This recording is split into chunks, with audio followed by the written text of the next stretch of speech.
It seems like each day you're playing a different set, different songs. It's kind of a spontaneous thing. What are the criteria for putting together the sets? Well, I just what songs I feel like singing that day, really. Certain structural things have to remain, otherwise the show would be very undisciplined and wouldn't reach any conclusion. But I try and vary it, otherwise I can't get excited. Well, what kind of things do you mean by basic structural? Well, there has to be some sort of beginning and an end. Other than that, you can go wherever you want solo. That's the beauty of it.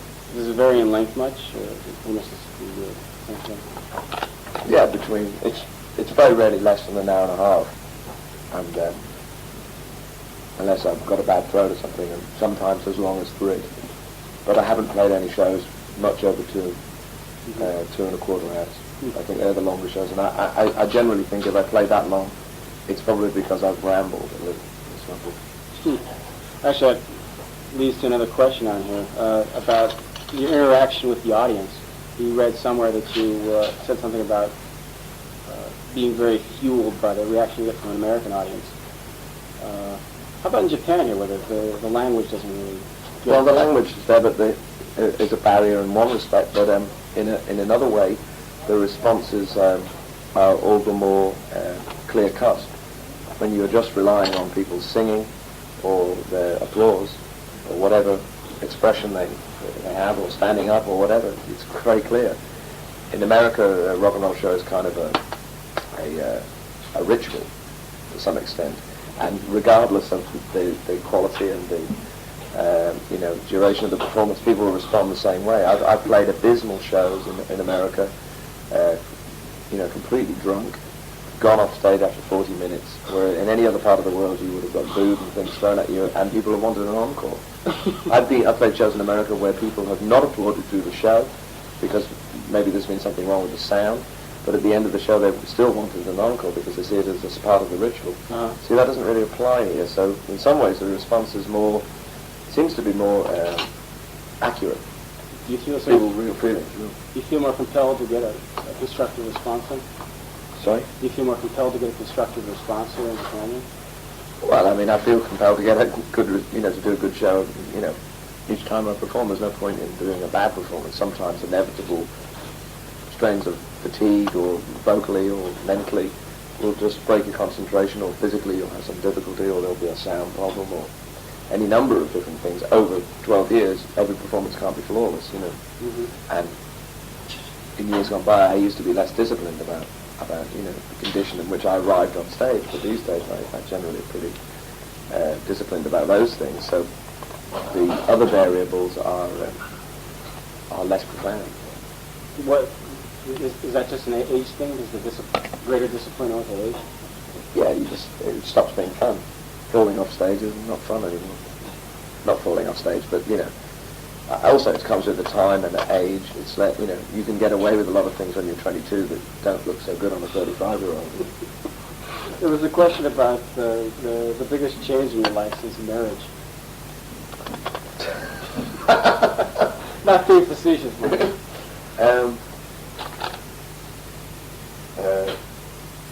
Smaller phone bill, I would say. Smaller phone bill. How does that order marriage? You're less compelled to... I don't spend so much time ringing up other women. Oh, I see. No, too numerous to mention, really. I mean, too personal as well. Really, they're too difficult to define. To be serious about it, Too personal, really, to talk about. Good enough. One-man show. Is it solely due to financial reasons? I said that initially as a kind of joke. And initially, given that I won't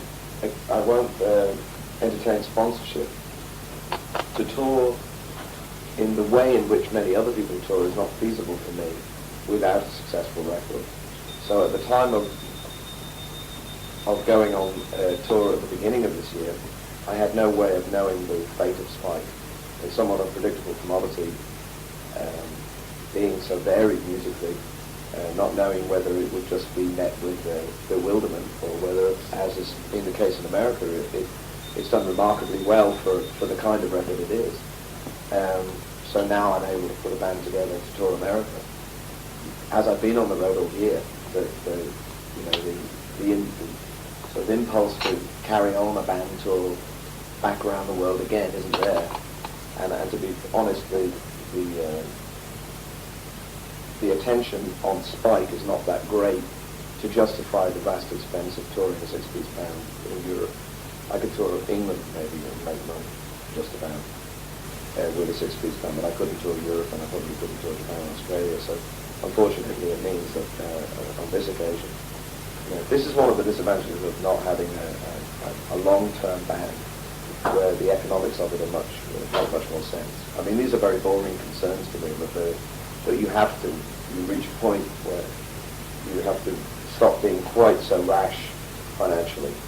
I'm not a very rich man. I've put most of the money I've earned in the business for the last 12 years back into each new thing, and probably squandered a lot of money, some of it irresponsibly, but a lot of it really just by doing what I want to do my way. I'm not really giving a damn whether it pays, and I can't do that anymore. Because I get a lot of enjoyment out of playing solo because of the freedom involved. And I'm looking forward to the uniqueness of playing with this band in America for a very brief time, where it's down to me to make this collaboration of quite different elements of musicians work, playing quite a broad repertoire based on Spike and lots of other songs. Talk about bucking corporate sponsorship.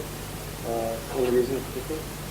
I don't want to, I don't really think of myself as having an image, but I don't want to, subvert my personality and everything that I work hard to present in my songs and the records that I make to a can of soda pop or whatever it is. Mm-hmm. I don't see the necessity to bow down at the altar of enterprise. Well, I mean, the colleges do it. Who? Colleges do it. The charity events do it. It's not like you're compromising it. It's just that you need money to tour. I just don't want. I think the most important thing on the stage should be the person performing, and not the person performing being worked from behind by, even if it's Reebok or even if it's some worthy product. I just am not interested. I've turned down quite a lot of money because of it. Quite recently, Oh, really? You had offers? This year I've maybe turned down about $250,000 in sponsorship offers and advertising offers and so forth. But that's just the way I feel about it. If I felt that I was compromising one of my songs, they couldn't pay me enough money. They don't. There is the corporations seem to think there's a price list for everybody, when they're wrong. They don't have enough money. Yeah. That ties in with a very important element. You were telling me... All advertising is lies. That's the other thing. Really? That's kind of a blanket generalization. No, it's true. It's all advertising is lies, and property is theft. All advertising is lies? Yeah. Well, I mean, I don't understand. Like, how could, for example, how can a Madonna ad be a lie? Like for the Pepsi? Why is that a lie? It's a lie because you won't be like Madonna being in Pepsi Cola. Pepsi Cola doesn't make your life more exciting. It makes your teeth fall out. It doesn't make you look like Madonna. It makes you fat because it's full of sugar. Well, not if you exercise. No, but it doesn't say that, does it? It doesn't come with a disclaimer. Even cigarettes, which we're not supposed to want to advertise, have a thing on saying, if you smoke this, it may kill you. That's the difference. If you drink a lot of milk, you're going to get fat, too. No, that's true, but I don't, they're the lies that I was told when I was a child. All the things I was told were good for me when I was a child, and now told are terrible. Mm-hmm. Like milk and cheese and all those things. This is another argument. Yeah, but at the same time, it could be extended to say that, you're maybe promoting becoming a rock and roll star, and that's not... I'm not promoting it. I'm not promoting it. I don't like many of the advertisements that go with my, my albums. I think it's very difficult to present an advertisement for a record, which is an emotional experience or a musical experience at the very least. You can't describe it in an advertisement any more than you can describe it in a review. you have to experience it individually. Everybody has a subjective view of it, you know, and and by definition, advertising is an objective thing. You know, the objective being to sell the product, and has nothing to do with the content of my head, which is what has had direct bearing on what's content of the record. Why do I feel we're getting into a philosophical whirlpool? Yeah. I feel myself being sucked into it.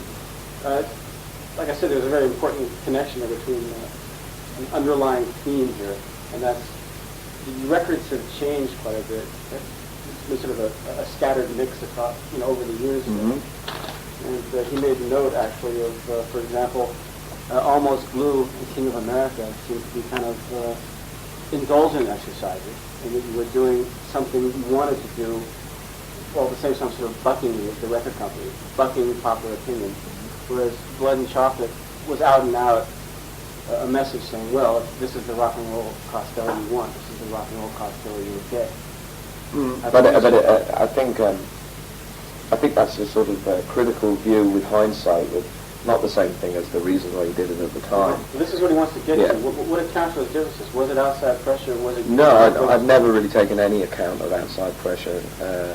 Record companies have only given me guarded and coded, requests to go in a certain direction. I know they threw their hands up in horror in America when I did the country record, because I knew that would bewilder and perplex certain people.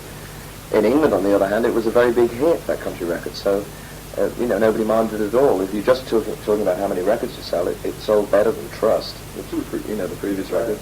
It probably sold more than the album after Imperial Bedroom, which is, now in retrospect, both those records I have much more affection for than Almost Blue, which I look back at and say, well, I did it honestly, but the King of America record, I wouldn't say it was an indulgence. That was experimenting with using other instrumentalists and borrowing sounds from country music and R&B in order to play my songs. There was quite a difference because they were my songs. Almost Blue, of course, was all other people's material.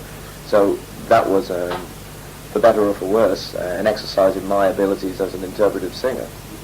And now I can look at that record and say, well, I could sing many of those songs better now. And if I were to do that record again today, I would choose different songs. But of course, you can say that about every record. Right.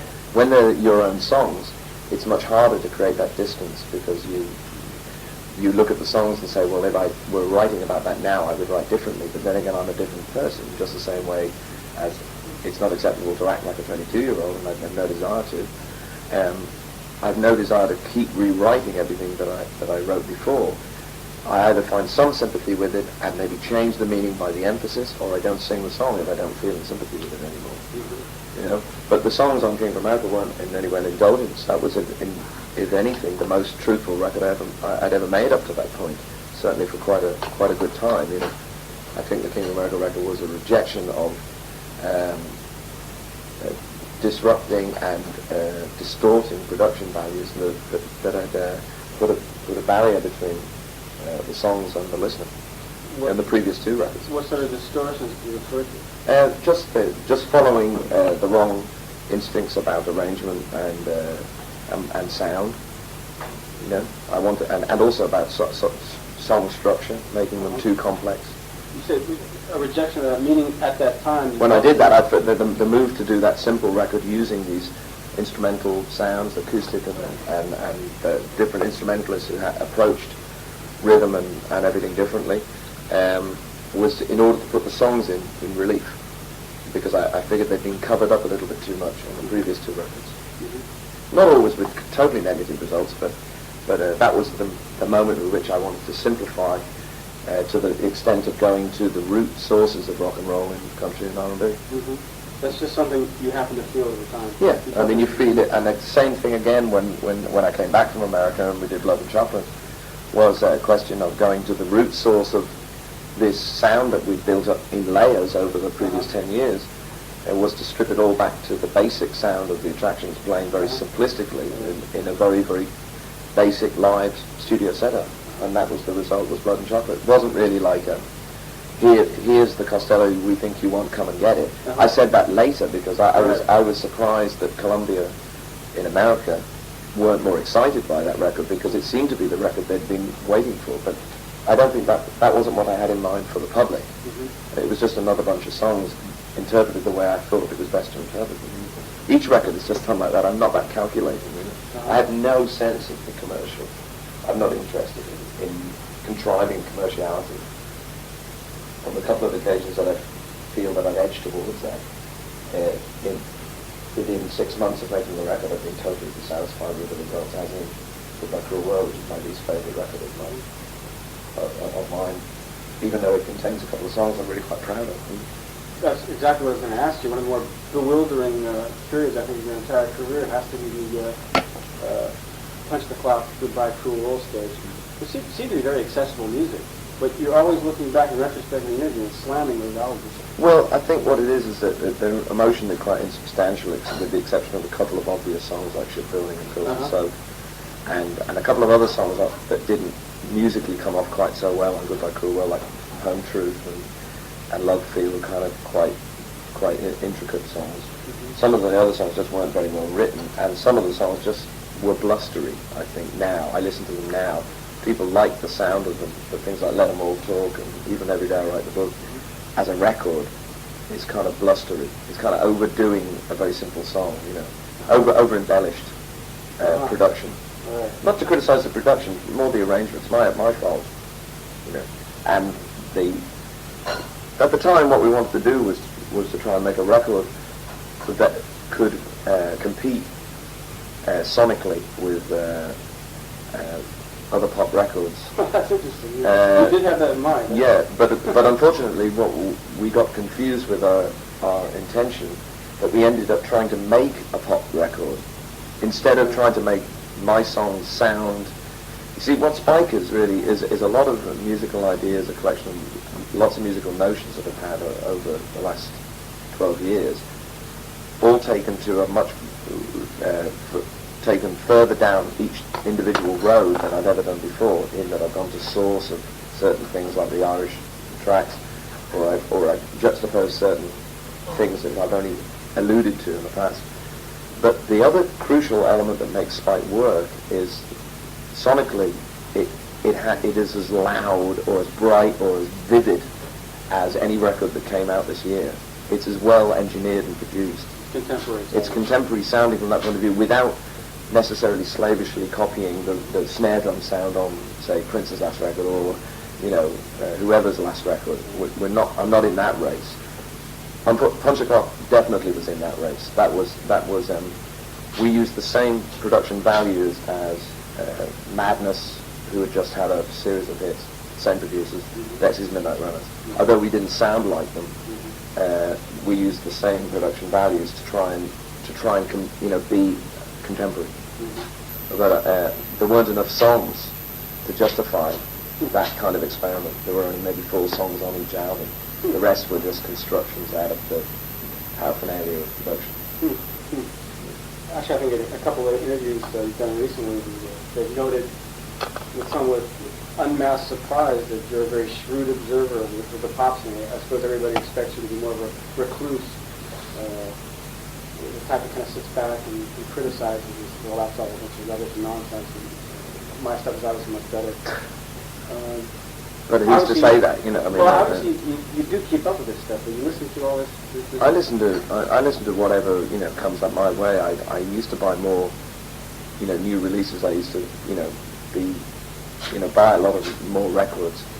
I like to listen to all kinds of different music, and there just aren't enough the hours in the day to listen to every release, because sometimes you may find yourself wasting your time listening to things that, listening through on the off chance that the 4th track on the second side of an album by somebody you already know you can't stand might be good. What's the point? Because I could be listening to new music that I've never heard before, like classical music or jazz music or all kinds of stuff that I haven't heard. A process that has been going on for the last 12 years for me, that after I went to America, I had access to more country music, more soul music that you just physically couldn't get in England. Right. And now, I wouldn't say I've exhausted my love for that music, but I've exhausted the sources of new, exciting, hidden records of country and soul. I have most of the, I've heard or actually have copies of all the really great obscure soul records that I want to hear. So I'm starting to listen more to other kinds of music because it's more exciting. What do you like listening to now? What's phase you into? Well, a lot more jazz. It doesn't necessarily mean it has to come out in my music. What kind of jazz? The most contemporary poet. Well, I like Bill Frisell, the guitar player. Mm-hmm. I like Henry Claire Gill's ensemble. There's a New York multi-instrumentalist sort of horn lineup, which I see similarities. And I think a lot of people do. He's sort of a continuation of the sort of Mingus Monk sort of era sound, but obviously taken on quite a bit. And I listen back to a lot of that stuff. Coming to Japan's great because you can go to the shops and get like brand new copies on transferred to CD of records you can't get in England of like Thelonious Monk live at the town hall. Great, I went and spent a fortune in the record shop. And you don't necessarily, obviously I listen to new records that I think are going to be interested in. There was a comment here. I guess oddly enough, sort of contrary to your original image, you sort of become a symbol of snobism after some. It's like, well, I'm a Costello fan, a Costello fan. So yeah, but that's not my fault, is it? but do you think that is? I think there is a breed. There is a kind of person that's like that. But I mean, that's exactly everything that I started with was the opposite. Was the kind of like almost like amateur. Right. It was literally amateur to begin with. I mean, Stiff was only partly run by professionals. There were whoever walked in the office was given a job. Doing something. Put these records in sleeves. Take these posters out and stick them up. And a lot of my attitude to the way I work is still done very much by taking the means at hand and adapting them to the necessary thing. I don't have great, vast, endless resources that some people have to just follow through every notion. I put my money where my mouth was with Spike, in that I spent every penny that Warner Brothers gave me, which was and more, to make the record that I really believed. I wouldn't necessarily do that on every occasion because you have to have money to live. But I thought that starting with a new record company, I wanted to do something bold that had been in my mind for a long while. You talked about being unsure of the, how Spike would feel, but, with a single strong as Veronica, you must have had some sort of notion that, well, you can kind of bank on that one. Well, there's no way of telling. I mean, I've had, my single success has been very unusual in that very few of the best songs that I've written have been hits. I've had hits with the most unusual things, particularly in England. I had a hit with the country record. I had a hit with a cover. And considering I'm regarded as a songwriter, 3 of my biggest hits have been covers, in England. And I've never had any single success to speak of in America to judge everything by. And each album has reached the audience that it would reach, So I have nothing really I have no way of predicting the way any particular record will turn out commercially, I'm not that concerned about it, beyond that it's frustrating if you make a good record and it just seems to go by people, But I can't contrive it, and if you make a record I could hear how Veronica could fit on the radio. We weren't blind to the possibilities. But I would have been just as happy if they'd released This Town or Let 'Em Dangle or numerous other tracks, but I'm more of an optimist about radio than maybe there are more realists in the world about radio, and about the tolerance and the conservatism. You said on stage the other night that I wasn't there, but you told me that you did one of the tracks you wrote with McCartney that was not on your album and not on his album. Yeah, it's another one, yeah. How many ones have not been recorded of this? I think there's another 4 or 5 or something like that. And what's going to become of those? Well, we've got some sort of, verbal agreements about, I've got that one, and there's another really good ballad that he wants to have a go at that's nearly, I think, was up for contention for Flowers in the Dirt, but he wasn't happy with the version. He wants to do another version later down the road. And the other songs, not every one is a gem, I think there's at least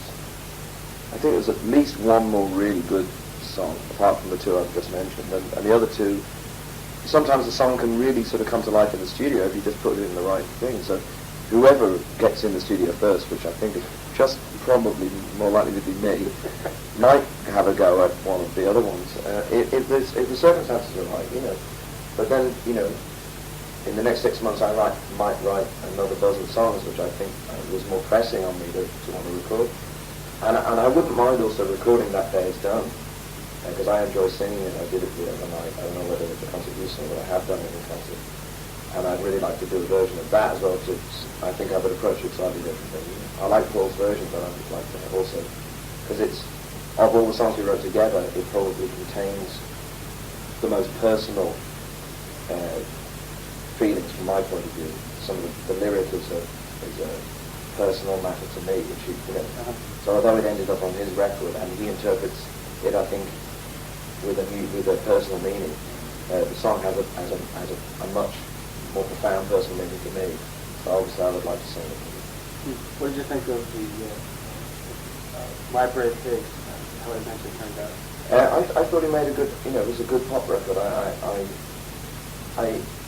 The original, we had a go at recording it early on, and it was a bit rougher, which I tend to, that's my personal, you know, preference. And when I first heard Paul's version, I thought, well, it's very shiny compared with what I wanted. But then I got to like it more, you know, because that's the way he likes it, you know. Yeah. I think he plays great bass on it, you know. And they took it the tempo up slightly. And it was pretty much the same arrangement. It was just played and sort of arranged a little bit slicker. You know? Mm-hmm. He does like those layers of sound, you know. Mm-hmm. And my vote goes for the basic, you know, as you probably can guess from my records. And we agreed to disagree about that element of interpreting the songs, you know. And you know, he's quite funny about it, because when we were working, when he came to work on my record, and he heard although the finished effect is not complex, some of the recording is quite intricate. He said, well, listen, you were saying, let's go simple, and you made a sophisticated record. And I said, well, it's not sophisticated in the same way, maybe, but I know what you mean, you know. Yeah, right. He imagined I was trying to make him sound like a beat group again, you know. But you know, I think that sounds good as well, you know. But it's his record. It hasn't got to be my record. It's got to be his. So it seems like you make records, you know, for the moment, for that certain part of your life, for that day, for the week, for the month, and fairly actively represents that part of your life. He says the same applies to your interviews. You're very spontaneous. You say things off the cuff that are also very memorable. The question is, have you ever looked back on any of these comments in retrospect and kind of winced and said, why on earth did I say that? Yeah, I suppose you must too. I mean, I can't think of anything more embarrassing or like anything that I would more retract. I mean, sometimes you're a little harsher on somebody in a criticism, or I end up sort of making fun of the same people in interviews, which I sort of regret, because they're too easy to make fun of, and also if they're successful people, it can only appear to an outsider like sour grapes. Like Sting is a very easy target because he does tend to be a little pompous sometimes. And I do somehow always end up in certain interviews making a reference to him, slightly sarcastic reference to Sting, because he's so easy to make fun of, but at the same time, you know, he is a good musician. And for all it's easy. To other people, they go, well, the only reason he's doing that because, you know, Sting's handsome and blonde and he's very rich, and you know, and you don't want to, you know, so there's a natural process. You know, it would make no sense if you came with that and I came with another one and put it on the table, switched it on, and had my answers already in it, which is what, if you read certain artists, you get the feeling that that's what they might as well do. Yeah, definitely. I think we're going to have to do the pictures, you know, because I've got a lot of things to do. Okay, 時間はもうあとね、まだ15分ぐらい。No, I have to finish it at 5:30. Well, but near to as possible. So. Okay. Yeah, first of all. I mean, if you want to bring technicals over there while we do it. Oh, no, I think the pictures are more important than the pictures. Okay. I basically covered all this stuff. I'm sorry, but I've got to pack my bag because we're leaving tomorrow. Oh, okay, yeah. That's not full yet then. Okay. We'll take this part. All right. Yeah, why don't you step over to our photography studio. Mm-hmm.